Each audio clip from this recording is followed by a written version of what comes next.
Today, we're diving into a red flag that is so quiet, so subtle, that a lot of us just miss it completely until the damage is already done. See, this isn't one of those loud, obvious red flags. It doesn't show up as some big, dramatic fight or a huge betrayal. And because it's so quiet, we just don't see it for what it is, you know? We might feel a tiny little sting or a quick moment of disconnect, but we convince ourselves, it's nothing. But here's the thing, it is there. It is absolutely real. You are not imagining it. And no, you're not being too sensitive. It's a pattern, and it's hiding in plain sight.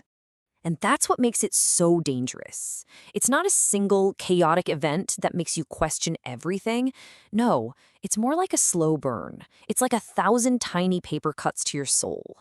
So time goes by, maybe months, and you feel a change in yourself.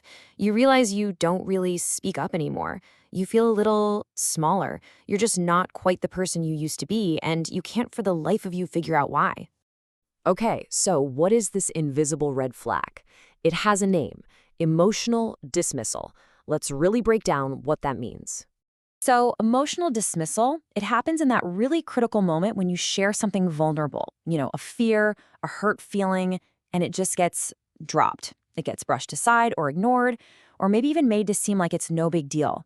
And in that one instant, a real chance to connect just dies. All right, let's look at an example. Imagine you finally work up the courage to say this to someone. You're sharing a genuine feeling about how their actions are affecting you. That's a vulnerable move. And this is what you get back. Now, notice this isn't an attack. There's no yelling.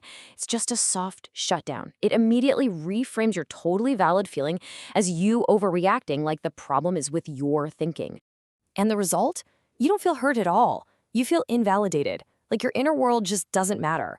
You feel completely and totally brushed aside. And man, is that a lonely feeling. So if it feels so bad, why do we put up with it? Why do we find ourselves making excuses for this kind of thing? Well, the real danger is in all those small silences that start to add up.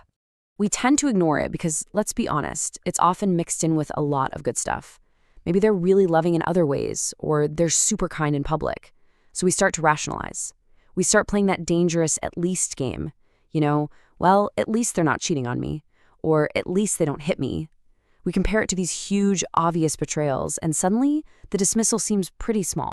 And this quote just hits the nail on the head. Relationships, they often don't end with a big bang. They just sort of erode. They fade away after 1,000 tiny little moments where you felt unheard, unseen, and totally silenced. So let's talk about the real cost of this. How does being dismissed over and over again quietly reshape the person you are? It's a really gradual process. So at first, you speak your mind. But after getting dismissed a few times, you learn to, you soften your words. Then maybe you start cracking jokes about your feelings so you don't sound too emotional. And then eventually, you just stop. You stop sharing those parts of yourself altogether. You basically learn how to politely disappear.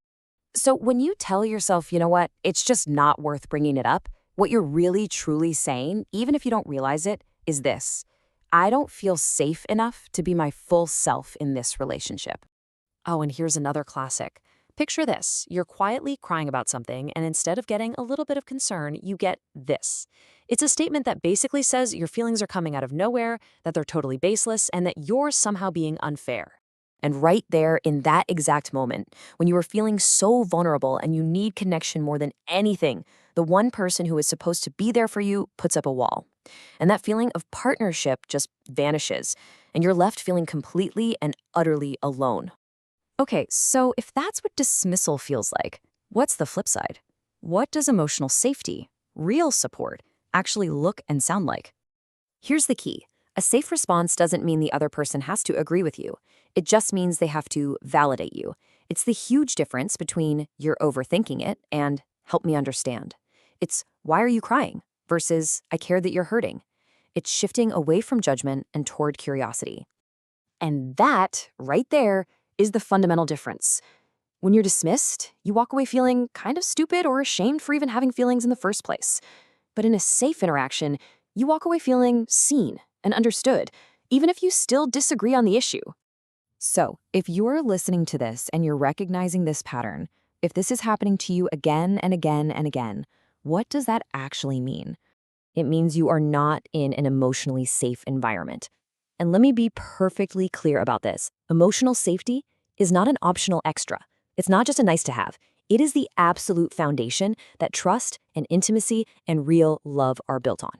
So I want to leave you with this. Your feelings, they aren't drama that needs to be managed. They're information. They're telling you what you need, what hurts you, and what truly matters to you. And any kind of love that consistently asks you to become smaller and quieter and less of yourself, that's not a safe harbor. It's a slow, quiet erosion of who you are.